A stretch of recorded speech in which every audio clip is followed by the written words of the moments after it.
Mi nombre es Rosa Méndez. Tengo 72 años y durante casi toda mi vida creí que el amor de madre era incondicional. Que por más que nuestros hijos nos lastimaran, siempre habría perdón. Hoy sé que estaba equivocada.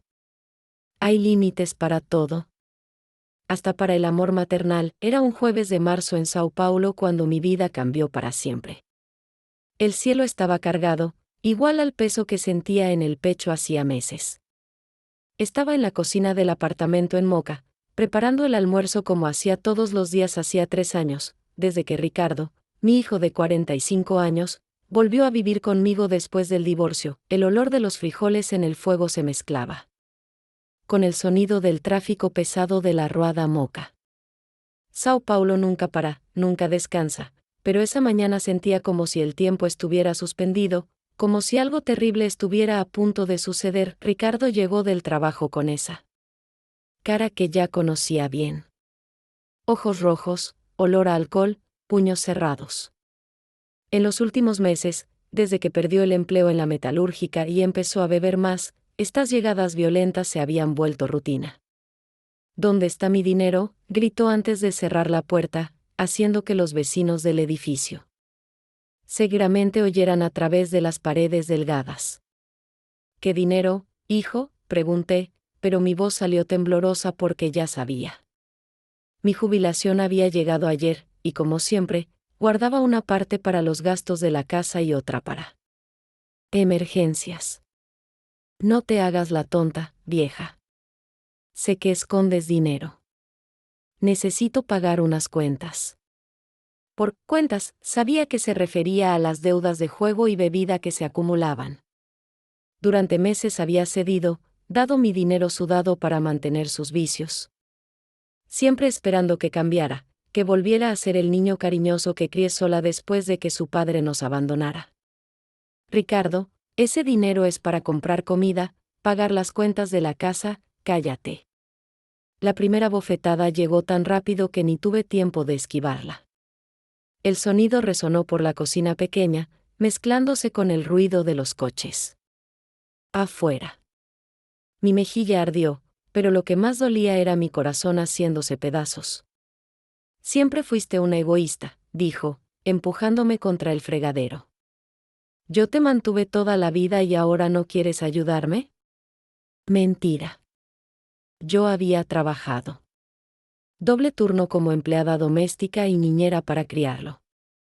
Yo había vendido todo lo que tenía de valor para pagar sus estudios. Yo que nunca me casé de nuevo para no dividir mi atención con él. Hijo, por favor, intenté, pero ya estaba revisando mis armarios, buscando dónde guardaba el dinero. Lo encontró. Se llevó todo. Cada real de mi jubilación magra. Después me empujó al cuarto y cerró la puerta por fuera.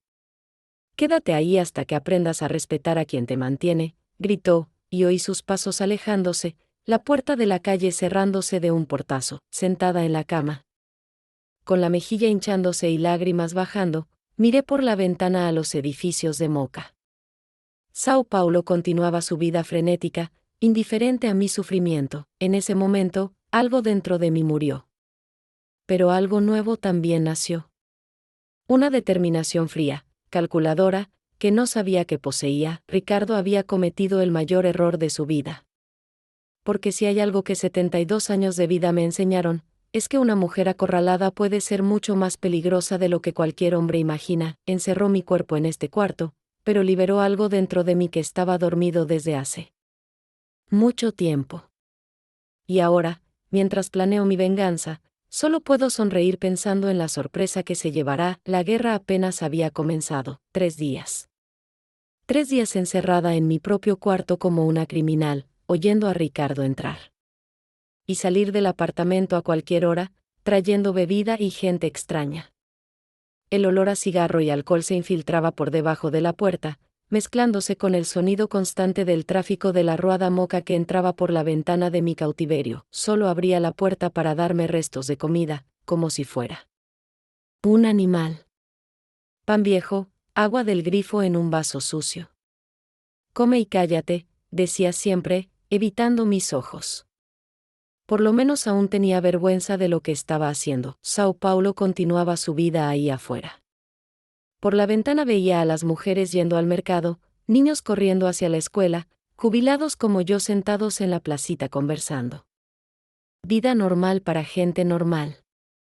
Me había convertido en prisionera en la casa que pagué con mi propio sudor, pero la soledad forzada me estaba dando algo que no tenía hacía años, tiempo para pensar.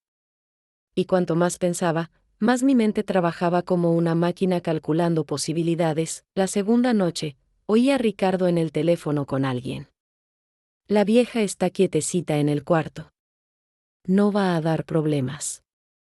Estaba hablando de mí como si fuera un obstáculo en sus planes, no la madre que sacrificó todo por él. Fue cuando entendí que esto no era un arranque temporal de rabia. Estaba planeado. Quería mantenerme encerrada para tener control total sobre mi dinero, mi casa, mi vida. En los últimos meses, los episodios de violencia habían sido pruebas, para ver hasta dónde aguantaría. En la mañana del tercer día, escuché voces desconocidas en la sala. Ricardo estaba mostrando el apartamento a alguien. La documentación. Está toda en orden. Mi madre tiene problema mental, ya sabes cómo es. Tengo poder para todo. Mentira. Nunca firmé ningún poder. Pero, ¿quién iba a cuestionar? Una vieja encerrada en el cuarto contra la palabra de un hombre de mediana edad bien vestido. En ese momento, acostada en mi cama que se había convertido en prisión, tomé una decisión. ¿Ricardo quería jugar con fuego? Iba a descubrir que su madre había aprendido mucho sobre supervivencia en 72 años de vida. Comencé a observar todo. Los horarios en que salía y volvía. Los ruidos de la cerradura. Las conversaciones que tenía por teléfono cuando pensaba que estaba durmiendo. Cada detalle era una pieza del rompecabezas que estaba armando en mi mente. Recordé a doña Conceicao, vecina del apartamento 304, que siempre se quejaba de Ricardo cuando llegaba borracho haciendo ruido. Recordé a don Miguel, de la planta baja, ex policía militar que no le gustaban los hombres que golpeaban a las mujeres. Recordé a la doctora Sandra, médica jubilada que vivía en el edificio de al lado y siempre me saludaba en el mercado. Sao Paulo es una ciudad de extraños. Pero en el barrio aún existen personas que se preocupan unas por otras. Ricardo se olvidó de eso. Se olvidó de que vivo aquí hace 15 años, que tengo amigos, que soy respetada. La cuarta noche, mientras él dormía borracho en el sofá después de otra fiesta con sus amigos vagabundos, comencé a planear. No sería fácil. Era una mujer de 72 años, físicamente más débil que él. Pero tenía algo que Ricardo nunca tuvo, paciencia e inteligencia. Pensaba que me había quebrado. Que me transformó en una viejita indefensa y asustada. No sabía que apenas había despertado un instinto de supervivencia que llevaba desde niña, creciendo en la periferia de Sao Paulo cuando la ciudad aún se estaba construyendo. Ricardo. Mi querido hijo, cometiste 2 errores fatales. Primero, subestimaste a tu madre. Segundo, te olvidaste de que fui yo quien te enseñó todo lo que sabes sobre lucha. Ahora era mi turno de dar las cartas. Y él ni se imaginaba qué tipo de juego. Estábamos por empezar. Fue en la 5ª mañana de mi cautiverio que Ricardo cometió el error que lo cambiaría todo. Estaba tan confiado, tan seguro de que me tenía completamente bajo control, que se descuidó. Desperté con el sonido familiar del tráfico intenso de la rueda Moca mezclándose con voces en la sala. Ricardo tenía visita temprano, lo que era extraño. Normalmente solo recibía a los amigos vagabundos por la noche, para beber y jugar cartas hasta altas horas. Pegué el oído a la puerta y logré escuchar la conversación. Era una voz femenina, educada, que no conocía. Señor Ricardo, necesito hablar con su madre personalmente. Es protocolo de la seguridad social cuando hay cambio de cuenta bancaria, decía la mujer. Mi corazón se disparó. ¿Cambio de cuenta bancaria? Estaba tratando de desviar mi jubilación a su cuenta. Mire, doctora, mi madre no está bien de la cabeza, ¿sabe? A veces tiene episodios, se pone agresiva. Por eso la mantengo en el cuarto, por su propia seguridad. Oí a Ricardo responder con esa voz falsa que usaba cuando trataba de engañar a alguien. Entiendo, pero es obligatorio. Si ella no firma los papeles personalmente, no podemos hacer la transferencia. Silencio. Podía imaginar a Ricardo calculando, pesando sus opciones. Después oí pasos acercándose a la puerta del cuarto. Mamá, dijo, abriendo la puerta pero manteniendo la voz baja y amenazante. Hay una chica aquí que necesita que firmes unos papeles. Vas a portarte bien, no vas a hacer escándalo, si no después ya sabes lo que pasa. Me mostró el puño discretamente, para que la funcionaria no viera. Pero lo que no se dio cuenta es que en esos 5 días encerrada, me había convertido en una actriz muy buena. Claro, hijo querido, respondí con voz dulce y sumisa. Siempre hago lo que me mandas. Salí del cuarto caminando despacio, encorvada, fingiendo debilidad. La funcionaria era una mujer joven, bien vestida, con maletín ejecutivo y un aire profesional, que me dio esperanza. Buenos días, señora Rosa. Soy Carla, de la Seguridad Social.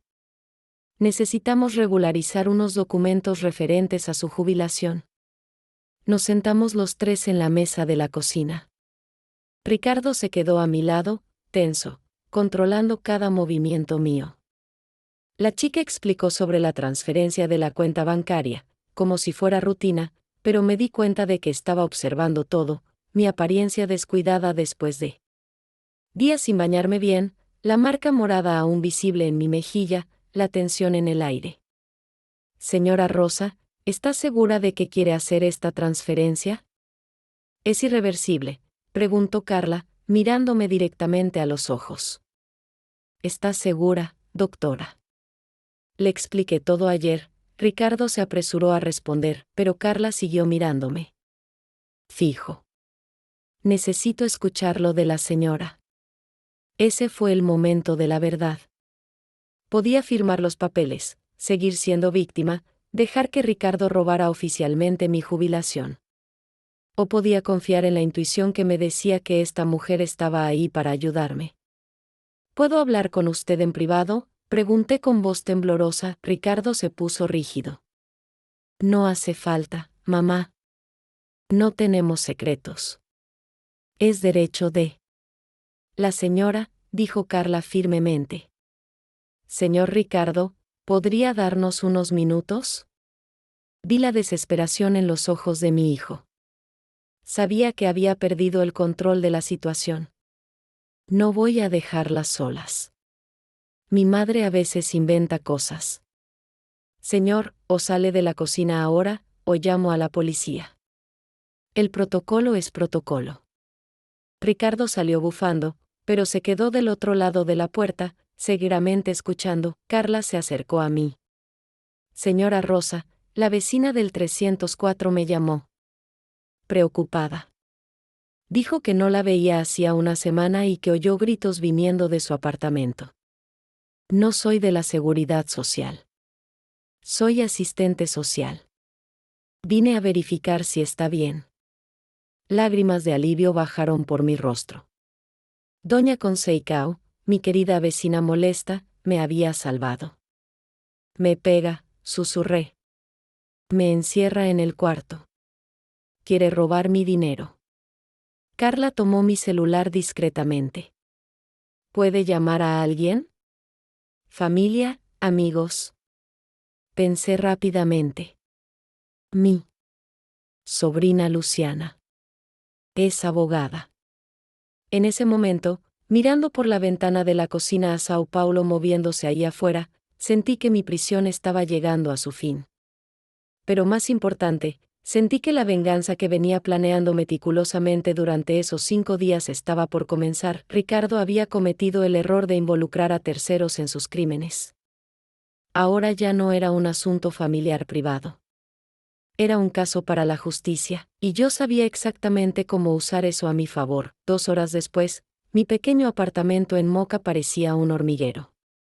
Luciana, mi sobrina abogada, llegó como un huracán, hablando por celular con una autoridad que hizo palidecer a Ricardo instantáneamente. Detrás de ella vinieron 2 policías militares y la asistente social Carla, que ya no era la mujer discreta de antes, sino una profesional determinada documentando todo.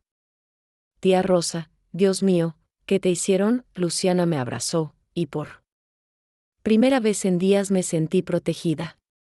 Tenía 38 años, era exitosa, y más importante, odiaba a los hombres que golpean mujeres desde que vio a su propio padre agredir a mi hermana. Ricardo trataba de explicar la situación a los policías. Miren, hay un malentendido. Mi madre a veces se confunde, inventa cosas. Yo la cuido, vivo aquí para ayudar. Señor, vamos a necesitar que nos acompañe para declarar, dijo el sargento Miguel irónicamente, el mismo don Miguel jubilado que vivía en la planta baja y que había recordado durante mis días de planeación, mientras Ricardo era conducido. Afuera, esposado y protestando, Luciana se sentó conmigo en la cocina donde todo había comenzado. Sao Paulo continuaba su ritmo frenético ahí afuera, pero por primera vez en una semana, me sentía parte de la ciudad nuevamente, no una prisionera. Escondida de ella. Tía, necesito saber todo. ¿Desde cuándo empezó esto? ¿Cómo llegó a este punto? Luciana sacó una grabadora. Voy a procesar a ese desgraciado por todo lo que la ley permita. Conté todo. Desde el primer empujón, meses atrás, hasta los 5 días encerrada en el cuarto. Cada humillación, cada amenaza, cada real robado de mi jubilación. Luciana. Se iba poniendo más furiosa con cada detalle. Tía, ¿tienes pruebas? ¿Fotos de los moretones? ¿Grabaciones? ¿Testigos? Tengo algo mejor, respondí, levantándome y yendo al ropero. Durante los días de cautiverio, no me había quedado solo planeando mentalmente.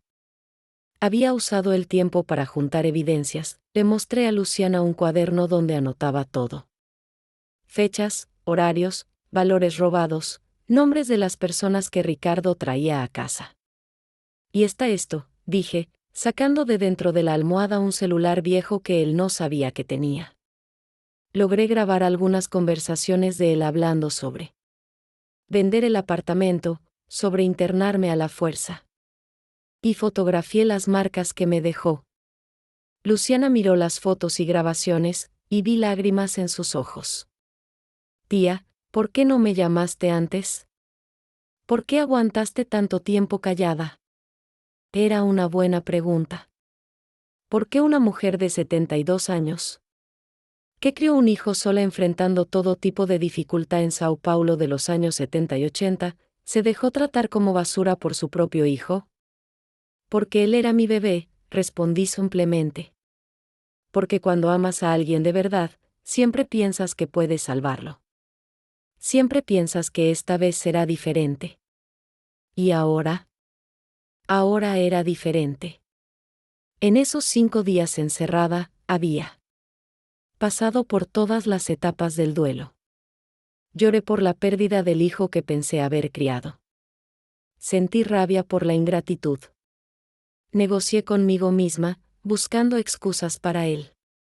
Me deprimí pensando que era mi culpa, pero después vino la aceptación. Y con ella, la claridad fría de quien finalmente entendió que algunas batallas no se pueden ganar con amor. Ahora quiero justicia, le dije a Luciana. Quiero que pague por todo lo que me hizo. Y quiero que nunca más pueda hacerle esto a otra persona. Carla, la asistente social, se acercó. Doña Rosa, vamos a conseguir una medida de protección. Él no podrá acercarse a usted.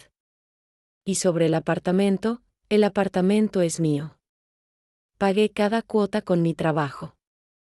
Tengo todos los comprobantes guardados, dije firmemente, por la ventana. Veía las luces de Sao Paulo empezando a encenderse al atardecer. La ciudad que nunca para, que nunca se rinde, que siempre encuentra una manera de reinventarse. Como yo estaba haciendo, Ricardo pensó que me quebró, que me transformó en una viejita indefensa. No sabía que solo había despertado a una guerrera. Que estaba durmiendo, el juego había cambiado completamente. Y esta vez, quien hacía las reglas era yo. Una semana después del arresto de Ricardo, Luciana apareció en mi apartamento con una carpeta llena de papeles y una expresión que mezclaba incredulidad con rabia. Yo estaba en la cocina preparando café por primera vez en meses. Podía cocinar en paz, sin miedo de ser agredida en mi propio hogar. Tía Rosa, siéntate. Lo que descubrimos sobre Ricardo es mucho peor de lo que imaginábamos. Sao Paulo despertaba ahí afuera con su tráfico matutino en la Rua da Moca. El ruido familiar de autobuses y coches me tranquilizaba ahora. Durante una semana de silencio y paz en el apartamento, había redescubierto lo bueno que era vivir sin miedo. Luciana extendió documentos en la mesa. ¿Recuerdas que dijiste que él quería vender el apartamento? Pues bien, descubrimos que ya lo había vendido. Mi sangre se heló. ¿Cómo que vendido? Falsificó tu firma en un poder hace 3 meses. El apartamento fue vendido por 180.000 reales a una inmobiliaria. El dinero desapareció, probablemente gastado en juego y bebida. Sentí como si el piso hubiera desaparecido bajo mis pies. 45 años pagando las cuotas de este apartamento, trabajando como empleada doméstica y niñera, ahorrando cada centavo, para descubrir que mi propio hijo me había robado mi única seguridad en la vida. ¿Pero cómo? El apartamento aún está a mi nombre, porque la venta era fraudulenta. La inmobiliaria está siendo investigada por varias operaciones ilegales. Compraban apartamentos de ancianos usando documentos falsificados, después los revendían. Una mafia, tía. Luciana me mostró más papeles. Hay algo peor. Ricardo debe dinero a prestamistas. Mucho dinero. 85.000 reales. Estaban cobrándole, y aparentemente el plan era mantenerte encerrada hasta lograr vender realmente el apartamento. Ahora todo tenía sentido. La escalada de violencia en los últimos meses, la gente extraña que traía a casa, la prisa por aislarme de vecinos y conocidos. No era solo una madre siendo maltratada por un hijo ingrato. Era víctima de una operación criminal. ¿Y si los prestamistas descubren que ya no puede pagar? Pregunté. Ya lo descubrieron. Ricardo está pidiendo protección en la cárcel. Tiene miedo.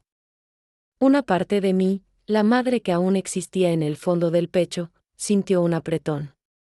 Mi hijo estaba en peligro. Pero una parte mayor, la mujer que había aprendido a protegerse de la manera más dura posible, pensó, bien merecido. Luciana, ¿qué significa esto para mí? Significa que no eres solo víctima de violencia doméstica. Eres víctima de asociación criminal, falsificación de documentos, estafa. La lista es larga. Y eso es excelente para nuestro caso. Me explicó que los crímenes de Ricardo no eran solo contra mí, sino contra el sistema financiero, contra el Estado. Eso significaba que el proceso sería más rápido, el castigo más severo. Hay una cosa que necesito preguntarte, tía. ¿Realmente quieres llevar esto hasta el final? Porque una vez que presentemos oficialmente todas estas denuncias, no hay vuelta atrás. Ricardo puede sacar muchos años de cárcel. Miré por la ventana hacia Sao Paulo moviéndose. Mujeres de mi edad yendo al mercado, niños corriendo a la escuela, la vida normal continuando para personas que tenían el privilegio de confiar en sus familias. Durante 45 años soñé con este apartamento. Trabajé sábados y domingos, renuncié a novios, a viajes, a placeres, para tener mi rinconcito propio. Y mi hijo, que crié con tanto amor, trató de robarme todo eso para alimentar sus vicios. Quiero justicia completa, respondí con una firmeza que me sorprendió. No solo para mí. Para todas las otras madres ancianas que pueden estar pasando por lo mismo. Luciana sonrió. Entonces vamos a hacer historia, tía. Este caso va a ser ejemplo. Esa tarde, firmando los papeles que oficializarían todas las denuncias contra Ricardo. Sentí algo que no experimentaba hacía mucho tiempo, orgullo de mí misma. Él trató de quebrarme, de reducirme a nada. Pero se olvidó de que fue una mujer fuerte como yo quien lo crió. Y ahora esa misma fuerza se volvería contra él. La justicia sería mi venganza final. 6 meses después, estaba sentada en el Tribunal Criminal de Sao Paulo, en el centro de la ciudad, usando mi vestido azul más bonito y la cadena de oro que perteneció a mi madre. El salón estaba lleno de periodistas, curiosos y otras familias que habían pasado por situaciones similares. El caso Rosa Méndez contra Ricardo Méndez se había convertido en símbolo de la lucha por los derechos de los ancianos. Luciana estaba a mi lado, impecable en su traje negro, revisando los documentos por milésima vez. Del otro lado del salón, Ricardo entraba escoltado por 2 policías. Estaba flaco, con barba sin arreglar, muy diferente del hombre arrogante que me encerró en el cuarto hacía medio año. Nuestros ojos se encontraron por un segundo. Él desvió la mirada rápidamente, pero logré ver algo que nunca había visto. Antes, miedo. Miedo de mí, su propia madre. ¿Cómo se siente, doña Rosa?, preguntó una reportera antes de que comenzara la sesión. Me siento en paz, respondí. Finalmente voy a poder contar mi historia a quien puede hacer algo al respecto. El juez era un hombre de unos 50 años, serio, que miraba los papeles con atención meticulosa. Sao Paulo bullía, ahí afuera podíamos oír el tráfico, las bocinas, la vida corriendo, pero aquí adentro el tiempo parecía suspendido. Doña Rosa Méndez, ¿puede narrar al tribunal lo que pasó el día 15 de marzo de este año? Me levanté despacio. Mi voz salió clara, firme, sin temblar. Durante meses había ensayado este momento. Su señoría, ese día mi hijo me agredió físicamente por primera vez, robó todo el dinero de mi jubilación y me encerró en mi propio cuarto por 5 días, como si fuera un animal. Conté todo. Cada detalle, cada humillación, cada momento de terror. El fiscal me mostraba las fotos de los moretones, reproducía las grabaciones que había hecho, leía fragmentos de mi diario donde documenté meses de abusos. El salón estaba en silencio absoluto. Hasta los periodistas habían parado de hacer anotaciones para escucharme. Y durante esos 5 días encerrada, ¿qué pensaba usted?, preguntó el fiscal. Pensaba en como una mujer de 72 años, que trabajó toda la vida, que crió un hijo sola, que siempre fue independiente, había llegado a ese punto de humillación. Y pensaba que no podía dejar que esto pasara impune. Miré directamente a Ricardo.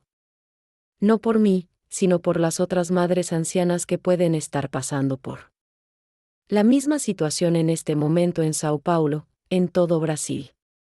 Cuando llegó el turno de la defensa, el abogado de Ricardo trató de usar la estrategia esperada. Mi cliente estaba pasando un momento difícil, perdió el empleo, tenía problemas con el alcoholismo. Él ama a su madre, solo perdió el control, perdió el control por 5 meses seguidos, interrumpió el juez. ¿Falsificar documentos para vender el apartamento de la propia madre es perder el control? El abogado tartamudeó. No tenía respuesta. Ricardo pidió hablar. Su voz salió débil, quebrada. Mamá, yo no quería que llegara a este punto. Estaba desesperado, con deudas. Puedes retirar la denuncia, podemos resolver esto en familia. Me levanté nuevamente. Todo el salón me miraba. Ricardo, dejaste de ser mi hijo el día que levantaste la mano contra mí. Familia no es sobre sangre, es sobre respeto, amor, protección. Me trataste peor de lo que un extraño trataría a un perro en la calle. Mi voz resonó por el salón. No voy a retirar nada. Voy hasta el final, para que otras madres no tengan que pasar por esto. El murmullo de aprobación que se extendió por el salón fue la confirmación de que estaba haciendo lo correcto. 2 horas después, el juez dio la sentencia. Ricardo fue condenado a 8 años de prisión por violencia doméstica, cárcel privado, estafa y asociación criminal. Saliendo del tribunal, con Sao Paulo extendiéndose ante mí bajo el sol fuerte de la tarde, sentí que había recuperado no solo mi justicia, sino mi dignidad. La guerra había terminado. Y yo había ganado. 1 año después del juicio, desperté en mi apartamento en Moca con una sensación que no tenía hacía mucho tiempo, expectativa por el día que comenzaba. Sao Paulo despertaba ahí afuera con su ritmo familiar, pero para mí cada mañana ahora era una pequeña victoria. Mi rutina había cambiado completamente. A las 8 de la mañana, caminaba hasta la panadería de Don Joao en la esquina, algo que no hacía años por miedo de dejar a Ricardo solo en casa. A las 9, tomaba café con doña Conceicao, mi salvadora vecina del 304, que se había convertido en mi mejor amiga. Rosa, estás diferente, me dijo esa mañana, mientras bebíamos café y mirábamos por su ventana el movimiento de la calle. Pareces más joven. Era verdad. Desde que Ricardo salió de mi vida, había redescubierto quién era Rosa Méndez. Antes de convertirme solo en la madre de Ricardo. Volví a teñirme el cabello, a usar lápiz labial, a comprar ropa bonita con mi propio dinero. ¿Sabes, Conceicao? Durante años me olvidé de que yo existía. Vivía solo en función de él, preocupada por si estaba bien, si comía bien, si necesitaba algo. Ahora vivo para mí. A las 10, bajaba para encontrarme con doña Carmen en la planta baja. Era una señora de 75 años que había pasado por situación similar con el nieto que vivía con ella. Después de que mi caso salió en los periódicos, decenas de mujeres ancianas comenzaron a buscarme para contar sus propias historias de abuso familiar. Rosa, hay una señora nueva en el grupo hoy, Carmen me avisó. Su hija la encierra en el baño cuando sale a trabajar. El grupo había comenzado informalmente. Yo, Carmen, y 3 o 4 mujeres más que se reunían en la placita para conversar. Ahora éramos 15, y nos encontrábamos todos los martes y jueves en el salón de fiestas del edificio. Buenos días, mujeres guerreras, saludé al entrar al salón. Había creado este ritual, cada una se presentaba no como víctima, sino como guerrera sobreviviente. La señora nueva se llamaba Irene, 68 años, y contó su historia entre lágrimas e indignación.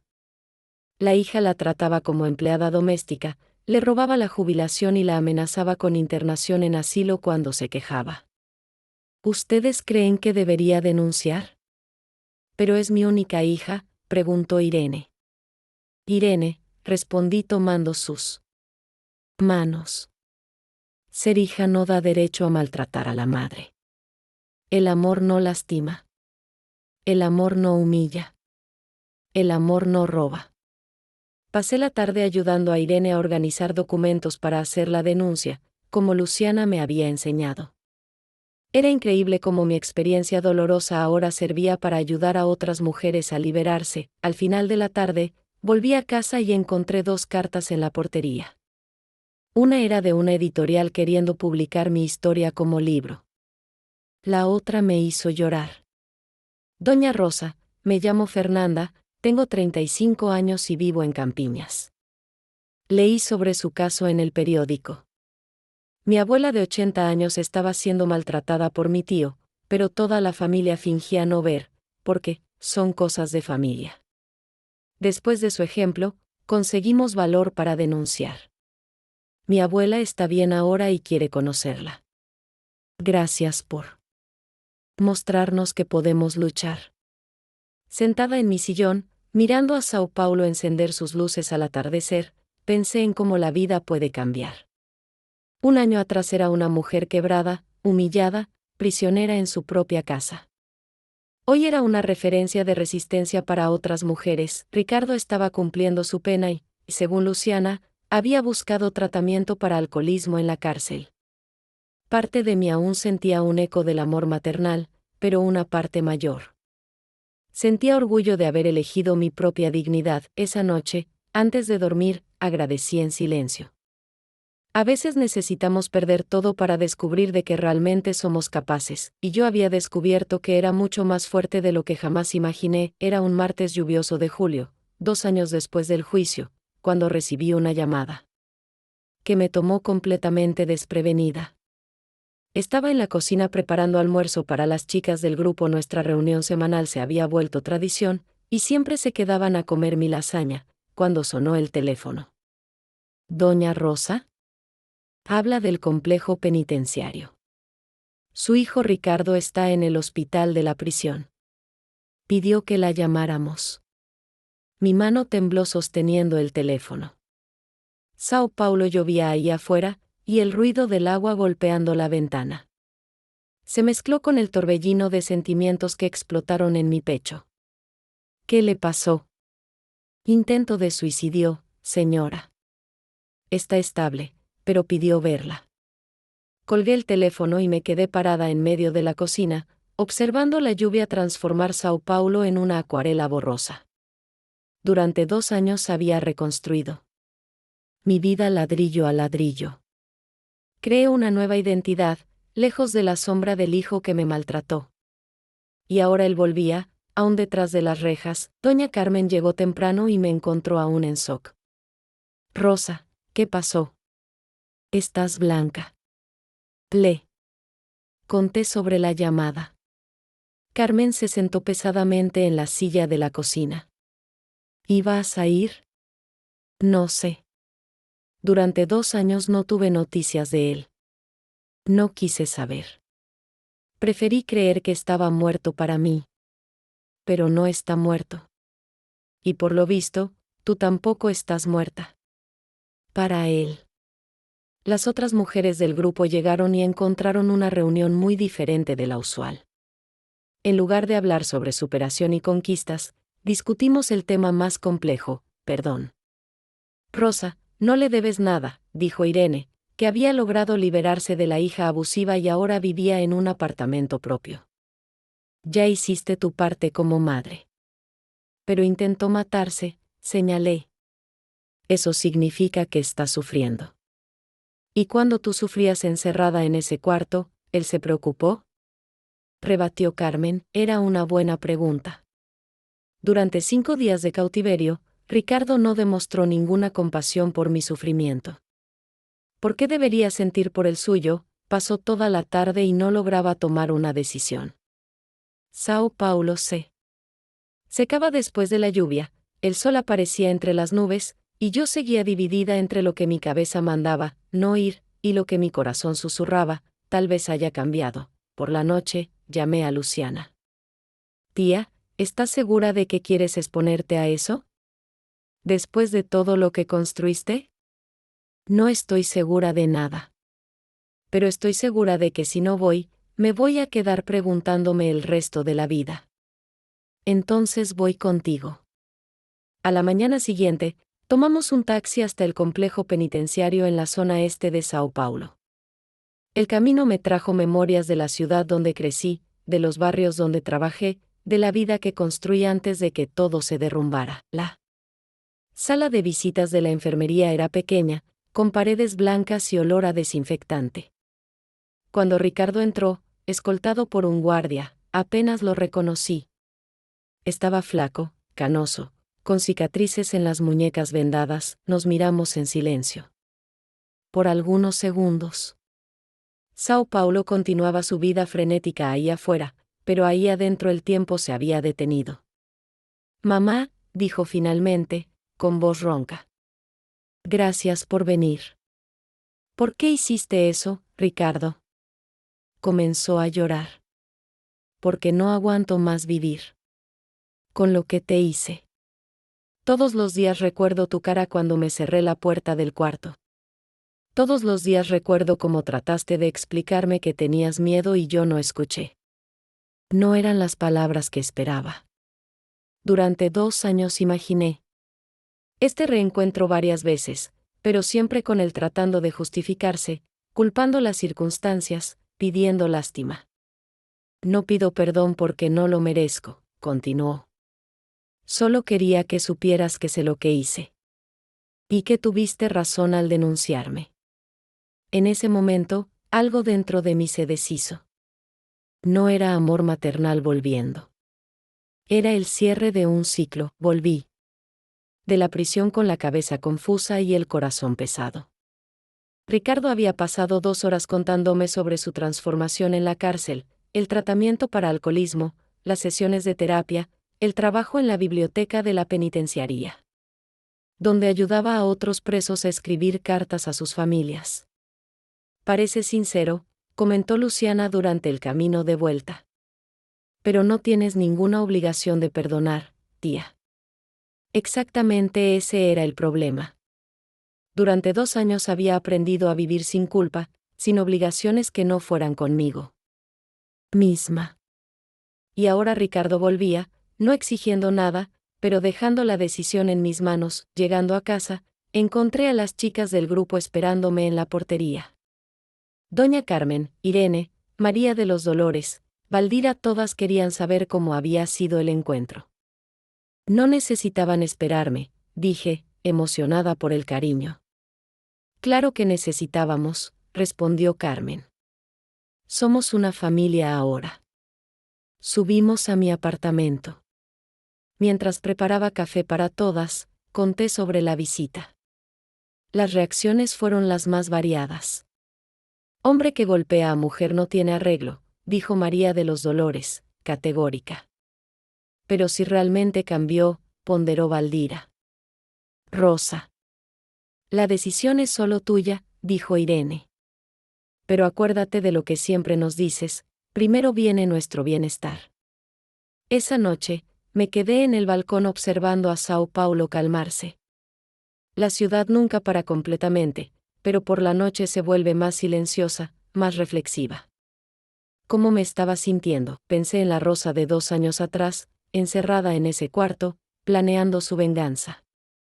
Pensé en la Rosa de hoy, líder de un grupo de apoyo, ejemplo para otras mujeres, dueña de sus propias decisiones. ¿Cuál de estas 2 mujeres debía tomar la decisión sobre Ricardo? Durante los días siguientes, la duda me consumía. Ricardo me había enviado una carta a través del abogado, no pidiendo nada, solo agradeciendo por la visita y diciendo que entendía si nunca más quería verlo. Mamá, sé que rompí algo entre nosotros que tal vez nunca más se repare. No pido que me perdones o que volvamos a ser una familia. Solo quiero que sepas que el tratamiento aquí me hizo entender el tamaño de mi crueldad. No merecías nada de lo que te hice. Siempre fuiste una madre extraordinaria, y yo fui un hijo pésimo. Gracias por haberme criado con valores que, aunque tarde, lograron salvarme de mí mismo. La carta me hizo llorar. No de tristeza, sino de un alivio extraño. Durante años cargué la culpa de haber fallado como madre. La carta de Ricardo me absolvía de esa culpa para siempre. Una semana después, tomé mi decisión. Volví a la prisión, pero esta vez sola. Vine a decirte algo importante, le dije a Ricardo en la sala de visitas.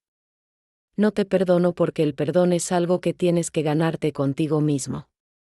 Pero tampoco te odio más.